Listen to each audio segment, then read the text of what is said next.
लोकसभा सांसद हैं आरजेडी के मनोज झा। कुआं वाला तालाब वाला ठाकुर वाला कविता बड़ा चर्चा में है। आप किधर से हैं? देखिए, हम लोग ई पक्ष वो पक्ष नहीं होते हैं। हम सच्चाई के पक्ष में, सही के पक्ष में, न्याय के पक्ष में। जो नया संसद भवन बना है उसमें आपने देखा होगा बिछोड़ी साहब का बयान, उस पर आपका क्या कहना है कि ये जो इस तरीके से अगर कोई संसद भवन के अंदर अगर इस तरह से बात कर रहा है तो ये कितना डेमोक्रेसी के लिए चिंता का विषय है? कोई बात करेगी। ठीक। अच्छा, जातीय जनगणना का रिजल्ट आज आ गया है तो लोग कह रहा है, मैंने बहुत सारे पॉलिटिकल पार्टी कि अब जो नीतीश कुमार जी क्षेत्रीय पार्टी है ये लोग बाजी मार लिया, फायदा इन्हीं लोगों का होगा, तो क्या कहेंगे? नहीं, देखिए, जातीय जनगणना एक सवाल है। लिकोरिया मासिक अनियमितताएं, बच्चेदानी में गांठ, बच्चेदानी बाहर निकालना और डिलीवरी से जुड़ी हर समस्याओं के लिए आज ही आए डॉक्टर वंदना कुमारी के पास। पता है डॉक्टर रामाजी चौधरी से 100 कदम पूरब, डॉक्टर कॉलोनी सिवानी। अधिक जानकारी के लिए नीचे दिए गए नंबर पे कॉल करें। लिकोरिया मासिक अनियमितताएं, बच्चेदानी में गांठ, बच्चेदानी बाहर निकालना और डिलीवरी से जुड़ी हर समस्याओं के लिए आज ही आए डॉक्टर वंदना कुमारी के पास। पता है डॉक्टर रामाजी चौधरी से 100 कदम पूरब, डॉक्टर कॉलोनी सिवानी। अधिक जानकारी के लिए नीचे दिए गए नंबर पे कॉल करें। जी विधायक जी, बड़ा मुश्किल से मुलाकात भइल बा, बहुत दिन बाद। सीवान छोड़ दिए कि सीवान में हैं? शिकायत करना है आप करिए, हम आपके चैनल पर हमेशा उपलब्ध हैं और हमेशा एक नेता के बतौर पूरे जिला में घूमते रहते हैं और उसी के दौरान। चलिए, ये एक बात हो गई, लेकिन थोड़ा पॉलिटिक्स पे बात कर लेते हैं। जो नया संसद भवन बना है उसमें आपने देखा होगा बिछोड़ी साहब का बयान, उस पर आपका क्या कहना है कि ये जो इस तरीके से अगर कोई संसद भवन के अंदर अगर इस तरह से बात कर रहा है तो ये कितना डेमोक्रेसी के लिए चिंता का विषय है?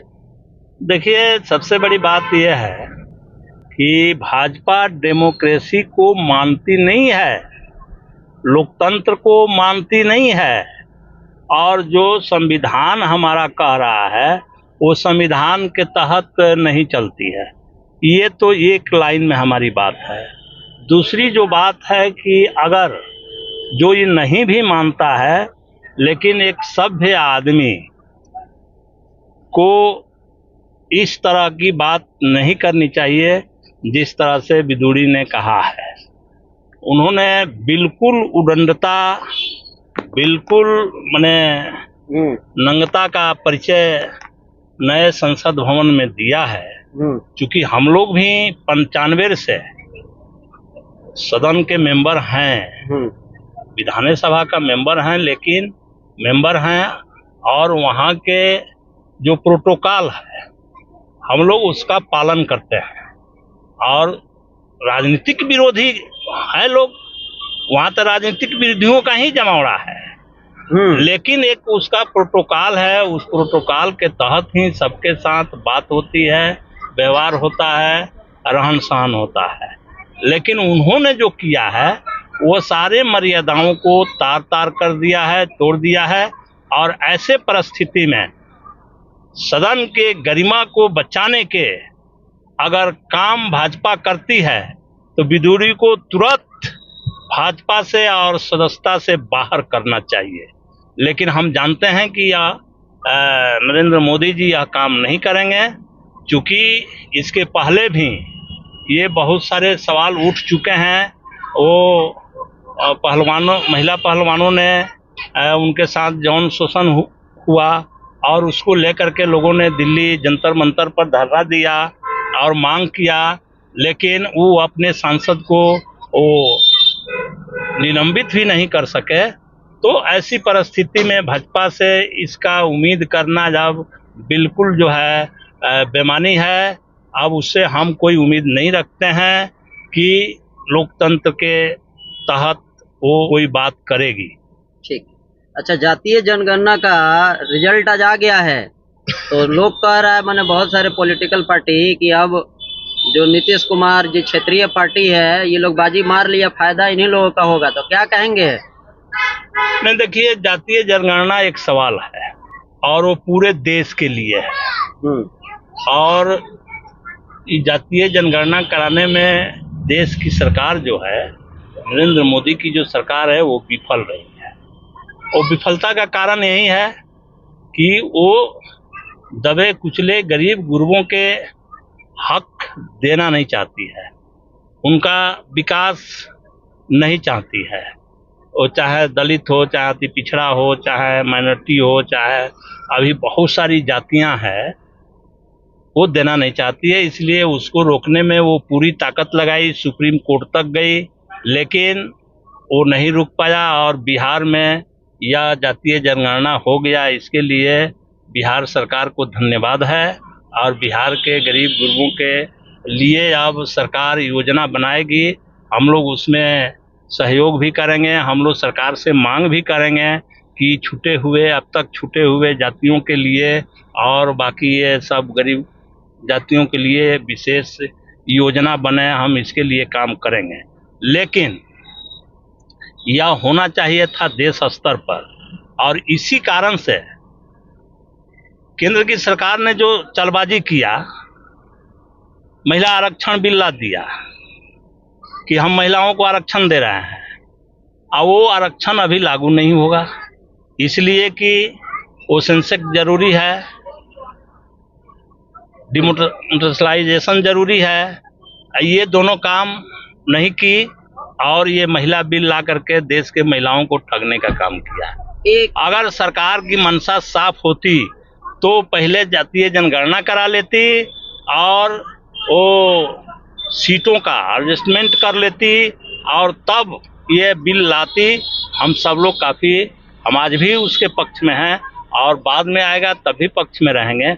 लेकिन सरकार ने ये महिलाओं को धोखा देने का काम किया है, ठगने का काम किया है, देश की जनता को ठगने का काम किया है।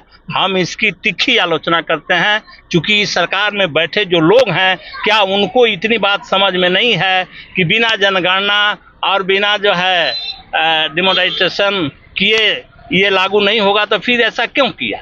तो ये ठगने का ही विचार था। ये लोकसभा चुनाव 24 में होने जा रहा है, हम लोगों को भ्रम फैला करके और ये वोट ले लेंगे और फिर हम वो नहीं देंगे, वो नहीं भी दे सकती है। अगर सत्ता में 24 में आ गई तो महिलाओं का आरक्षण नहीं मिलेगा, ये तो भ्रम फैला करके वोट लेने का काम है। तो हम इसकी कड़ी निंदा करते हैं और फिर से मांग करते हैं कि जितना है उतना ही में आप आरक्षण लागू करिए। एक और सवाल, राज्य सांसद हैं आरजेडी के मनोज झा, कुआं वाला, तालाब वाला, ठाकुर वाला कविता बड़ा चर्चा में है, आप किधर से हैं? देखिए, हम लोग ई पक्ष वो पक्ष नहीं होते हैं, हम सच्चाई के पक्ष में, सही के पक्ष में, न्याय के पक्ष में रहते। अभी हमको जानकारी है कि मनोज झा राज्यसभा के सांसद हैं और उनको एक जनप्रतिनिधित्व सम्मान मिला है, जो वो सारे जनप्रतिनिधि के पालन करते हैं और अच्छे व्यवहार करते हैं, अच्छी बात रखते हैं, तो इसका उनको जो है सम्मान मिला है। और वो कभी भी असंसदीय बात या असंसदीय व्यवहार नहीं करते हैं, इसीलिए सम्मान मिला है, अवार्ड तो छिड़ गया है ना? अवार्ड मिला है। अब उन्होंने जो बात कही है वह किसी बड़े लोगों की कविता है और कविता की पाठ उन्होंने की है। आज हम समझते हैं कि वह प्रासंगिक है और उन्होंने किसी प्रकार की कोई किसी के भावना पर ठेस पहुंचाने के लिए नहीं कहा है। उन्होंने एक विचारधारा की बात की है और वो विचारधारा किसी में हो सकता है। जैसे हम लोग बोलते हैं सामंतवाद, तो सामंतवाद क्या है? वो कोई जाति, कोई धर्म और कोई अन्य में नहीं है, वह एक विचार है जो हर आदमी के अंदर हो जाता है। हम उस विचार के खिलाफ लड़ते हैं। उन्होंने वो विचार के खिलाफ बोला है, तो हम समझते हैं कि वह एक विद्वान है, वो एक प्रोफेसर हैं और वो हमेशा इस बात के लिए जाने जाते हैं और उनकी बात संसद में पूरी दुनिया सुनती है, मानती है और उसका अवार्ड भी मिल चुका है, तो हम समझते हैं कि वो कहीं से गड़बड़ नहीं है। लेकिन जो लोग इसको विवाद के घेरे में लाए हैं वह क्षुण स्वार्थिक लोग हैं, अपने क्षुण स्वार्थों में वो बोले हैं। उसमें बोलने का किसी को माने कोई जगह नहीं है, अधिकार नहीं है, लेकिन वो स्वार्थ बस बोले हैं और वो स्वार्थ की सीधी उनकी होगी नहीं, वैसा कहीं कुछ नहीं है। सभी लोग मनोज झा के फैन है, भाषण का फैन है, हम मानते हैं। हम जब मानते हैं तो हम जानते हैं कि और सब लोग फैन है। उसमें वो विवाद बिल्कुल गलत तरीके से लाया गया है और इसको पटाक्षेप करना चाहिए। चलिए, बहुत बहुत शुक्रिया।